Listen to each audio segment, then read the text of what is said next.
For 30 years, the Gulf monarchies built their security around one idea: the United States would protect them. That idea is now dead. The war that President Trump and Israel launched against Iran destroyed it completely. Here is what happened. The American bases scattered across the Gulf were supposed to be shields. But when war came, they became targets instead. Iran could not easily strike Tel Aviv or Washington. So it hit the softer targets within range. The Gulf states absorbed the blows. This was the old bargain exposed for what it had become. America could start a war, but it could not end one. President Trump's impatience became a liability. His constant swinging between the Israel lobby and the Gulf lobby left him unable to do the patient work of diplomacy. The Gulf states watched this unfold. And they made a choice. They would not wait for Washington to fix a problem Washington had created. According to reports, they began independent talks with Tehran. Quiet meetings. No American involvement. A parallel track that the US did not control. The key player was Qatar.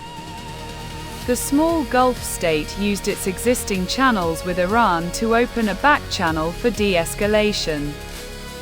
Sources indicate that Qatari mediators shuttled between Tehran and Riyadh. They found common ground where Washington had found only dead ends.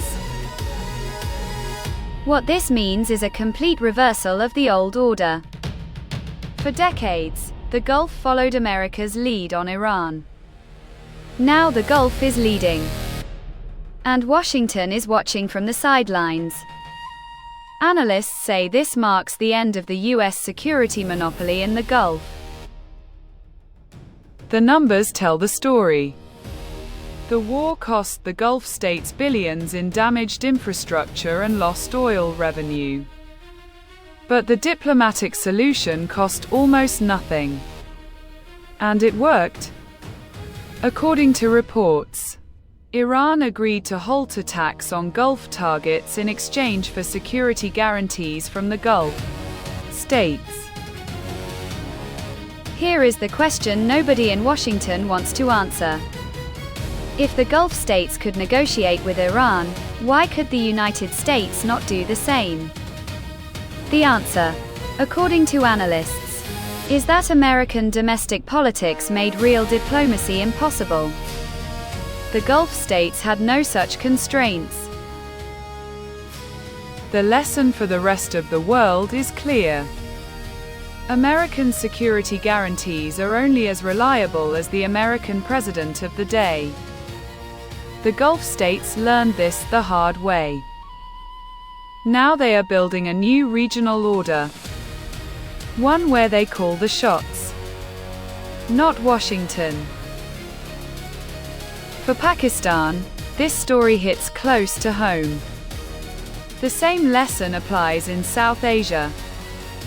External guarantees can vanish overnight. Regional problems need regional solutions. The Gulf states just proved it. The question is whether other nations are paying attention. Like the report, subscribe for more, and share the story.